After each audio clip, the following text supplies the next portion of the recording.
moments ago. Watch this. This is the side of the building just collapsing. There you see. There you see. Now, whether that is a result of just further weakening of the structure of the building, or whether that's yet another terrorist attack, I don't know. I would imagine the former, that the building structure just weakens to the point where the wall, no longer able to sustain the weight, just caved. But that was the.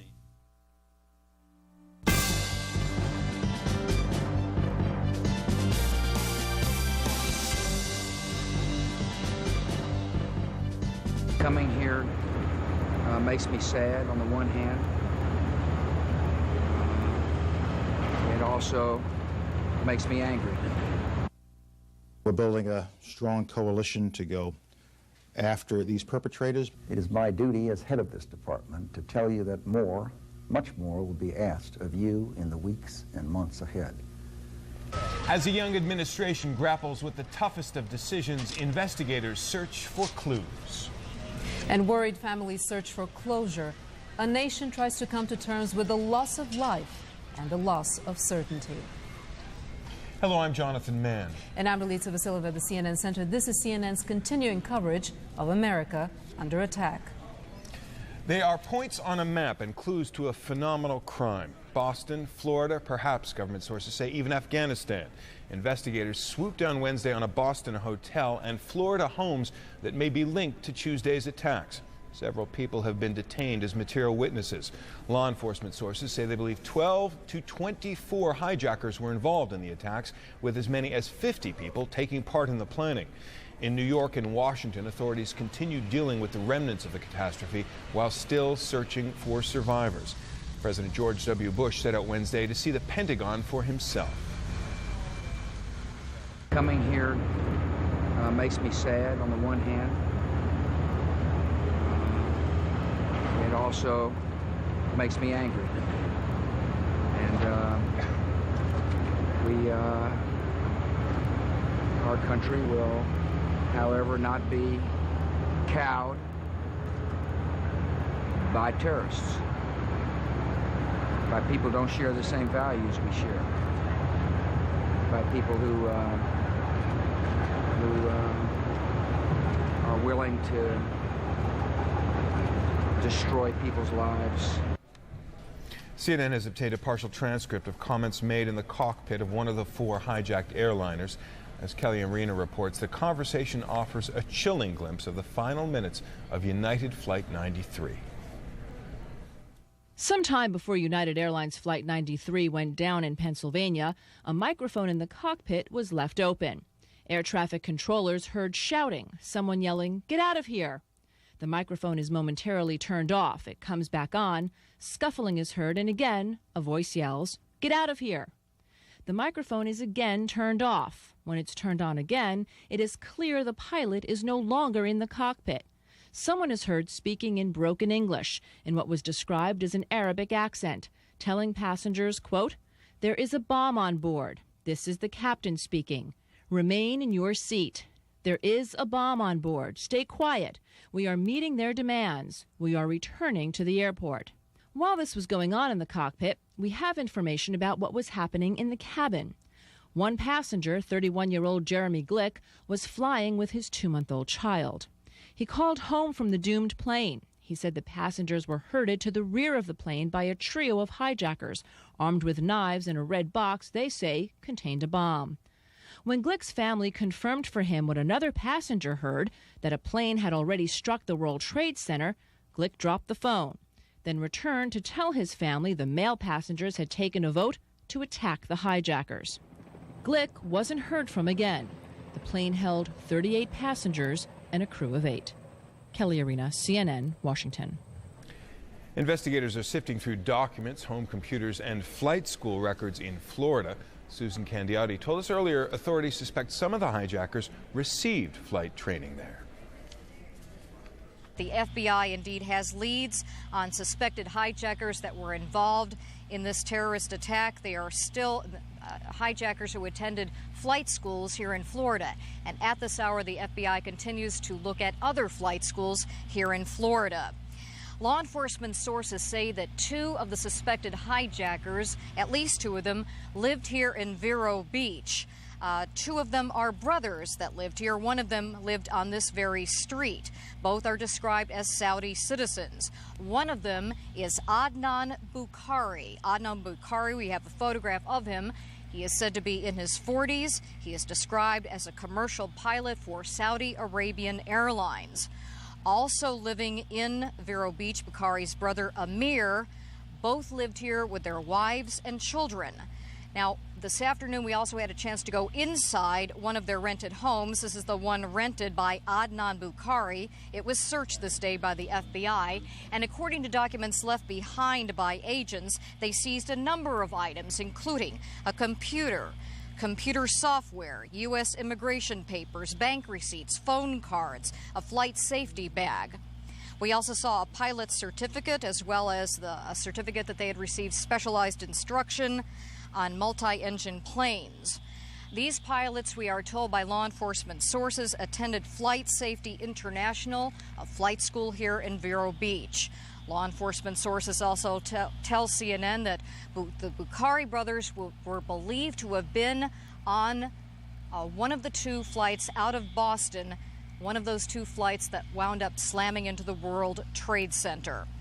Also, we can report to you that a car impounded in Portland, Maine, according to law enforcement authorities, was rented at Boston Logan Airport and driven to Portland, Maine. Now, the Maine State Police confirmed that 2 of the suspected hijackers were on a U.S. air flight out of Logan Airport, again, one of the 2 planes that crashed into the World Trade Center. The FBI also looking at 2 more suspected hijackers who spent some time both in Venice, Florida, as well as Coral Springs, Florida, which is located in the south. The 2 are Mohammed Atta and Marwan Youssef al-Shahi. Now, they stayed for a few days at the home of Charlie Voss in Venice, Florida, and they took courses at Hoffman Aviation. Meeting in New York, the United Nations paused for a moment of silence to honor Tuesday's victims.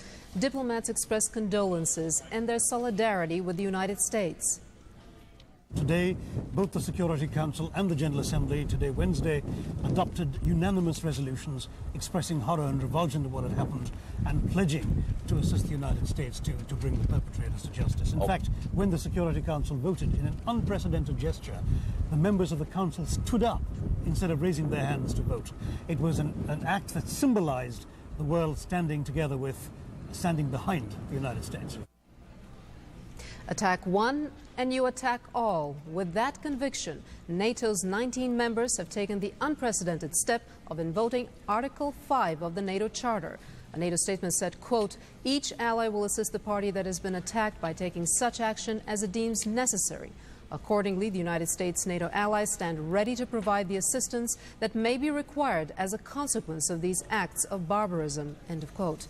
NATO authorities stress there is no talk at this time of military intervention. Secretary of State Colin Powell is making clear one country that he thinks ought to help in the investigation. We have not made a determination yet as to who is responsible for yesterday's attack, but we thought as we gather information and as we look at possible sources of the attack, it would be useful to point out to the Pakistani leadership at every level that we are looking for and expecting their fullest cooperation and their help and support as we conduct this investigation and as we generate more information. Pakistan's President General Pervez Musharraf is scheduled to meet with the U.S. ambassador to Pakistan Thursday. Tom Mintier is in Islamabad and joins us now on the phone. Tom. Really of that meeting will occur within the hour here in Islamabad. The Pakistani president returned late last night from Karachi.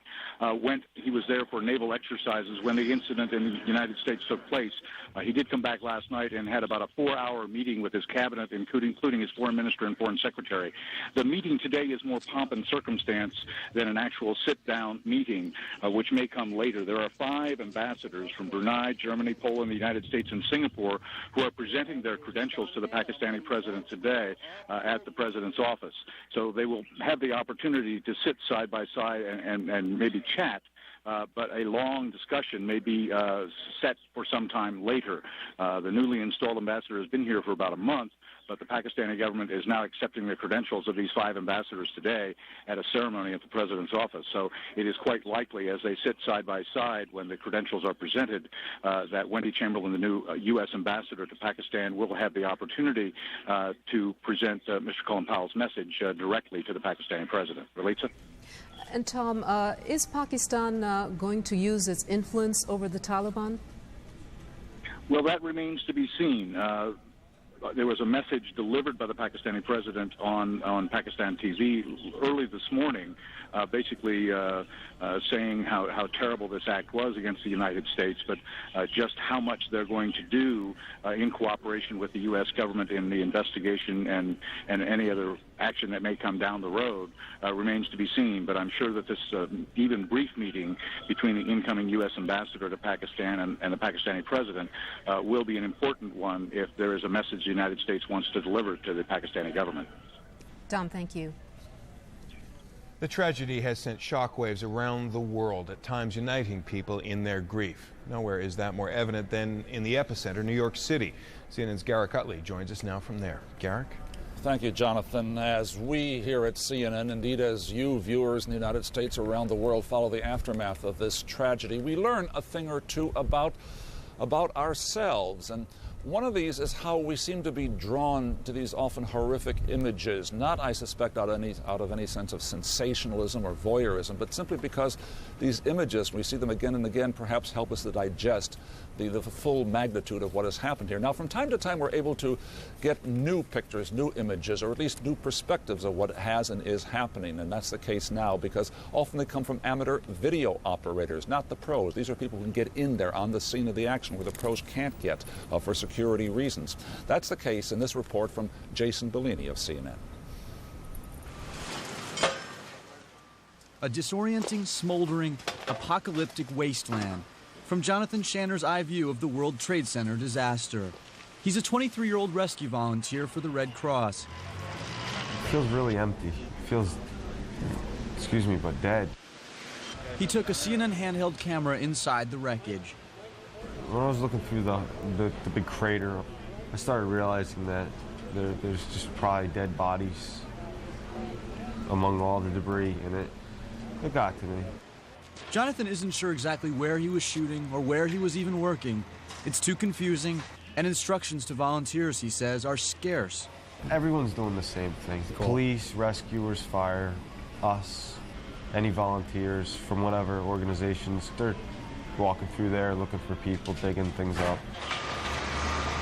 There was one picture he wished he could have shown us, but it never happened. I wish I could have caught a rescue. Someone coming out alive. It is what it is. What it is indescribable, even with pictures. Jason Bellini, CNN, New York. And that was the view, the perspective of